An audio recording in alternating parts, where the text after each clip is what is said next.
Hi friends. స్వీడన్లో ఒక research group ఒక 100 పీపుల్ని రిక్రూట్ చేసుకొని ఎప్పుడు వాళ్ళు 16 ఇయర్స్ ఉన్నప్పుడు రిక్రూట్ చేసుకున్నారు. స్టడీస్లో బోత్ మేల్ అండ్ ఫీమేల్ వాళ్ళని 68 ఇయర్స్ వరకు ఫాలో అప్ చేసిండ్రు. అంటే దాదాపు 47 ఇయర్స్ వరకు వాళ్ళని మానిటర్ చేసిండ్రు. ఎందుకంటే వాళ్ళ యొక్క స్ట్రెంగ్త్ స్టార్టింగ్లో ఎట్లా ఉంటుంది, ఎప్పుడు వాళ్ళ స్ట్రెంగ్త్ డిక్లైన్ అవుతుంది అనే అబ్జర్వేషన్ కోసం. ఇది చాలా ఇంపార్టెంట్ స్టడీ. సో మనకు తెలియదు కదా, మన దగ్గర న్యాచురల్గానే ఒక పవర్ ఉంటుంది. ఆ పవర్ మనం స్లోగా ఏజ్ అవుతుంటే తగ్గుతుందని అనుకుంటాం, కానీ ఎగ్జాక్ట్ ఏజ్ నుండి స్టార్ట్ అవుతుంది. అది ఏది థ్రెషోల్డ్ అనేది మనకు తెలియదు. సో స్వీడిష్ వాళ్ళు ఒక స్టడీ కండక్ట్ చేసిళ్ళు. అది 47 ఇయర్స్ స్టడీ అది. అది మొన్న పబ్లిష్ చేసిళ్ళు ఒక పేపర్లో. నేను ఈరోజే ఆర్టికల్ చదివా. వాళ్ళు ఏం ఫైండ్ అవుట్ చేసిళ్ళంటే, నువ్వు ఎంత స్ట్రెంగ్త్ ఉన్నప్పటికీ, ఎంత ఫిట్ ఉన్నప్పటికీ,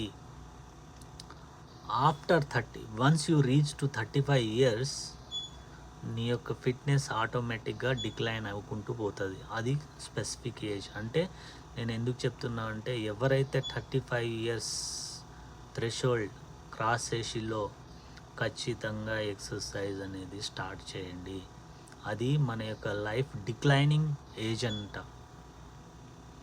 నేనైతే చేస్తున్నా ఎంతో కొంత, బట్ ఇంకా ఎక్కువ పెంచుకుంటూ, ఎంత ఎక్సర్సైజ్ చేస్తే అంత ఫిట్గా ఉంటాం.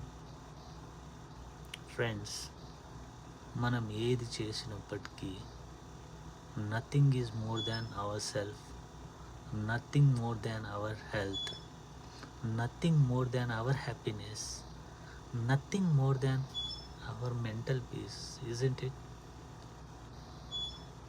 మన యొక్క సఫరింగ్ని ఎవరు భరిస్తారు ఫ్రెండ్స్? మనమే కదా.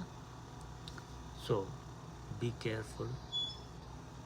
చాలా తెలివిగా, చాలా ఇంటెలిజెంట్గా ఉండండి. ఇది స్వీడిష్ స్టడీస్. అంటే స్వీడన్ ఆల్రెడీ డెవలప్డ్ కంట్రీస్. మంచి ఫుడ్ ఉంటుంది, ఎక్సర్సైజ్ ఉంటుంది, చాలా ఫిట్గా ఉంటారు వాళ్ళు స్టార్టింగ్ నుండి సబ్జెక్ట్స్ని రిక్రూట్ చేసి అన్ని సంవత్సరాలు ఫాలో అప్ అయ్యి ఈ స్టడీలో ఇది ఫైండ్ అవుట్ చేసారు. కాబట్టి ఇట్స్ నాట్ అంటే నార్మల్ స్టడీ కాదు, ఇది చాలా స్ట్రాంగ్. కాబట్టి స్టార్ట్ ఎక్సర్సైజింగ్. సో